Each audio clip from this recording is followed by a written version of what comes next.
વડોદરામાં ટ્રાફિક શાખાનો અનાર્મ લોકરક્ષક 400 રૂપિયાની લાંચ લેતા રંગેહાથ ઝડપાયો છે। વડોદરા શહેરના મોતીબાગ ટોઈંગ સ્ટેશન ખાતે એસીબીએ લાંચિયા અનાર્મ લોકરક્ષકને ઝડપી પાડ્યો છે।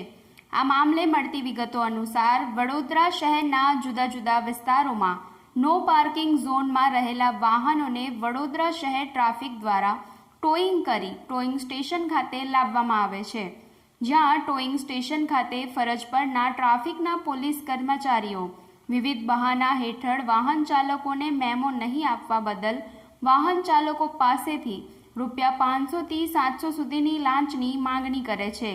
ત્યારે એસીબીએ બાતમીના આધારે મોતીબાગ ટોઈંગ સ્ટેશન ખાતે આ ઓપરેશન પાર પાડ્યું છે, જેમાં નો પાર્કિંગ વાહનને મેમો વિના છોડવા પોલીસ લોકરક્ષક અશોક મકવાના દ્વારા લાંચ માંગતા રંગે હાથ ઝડપાયો છે।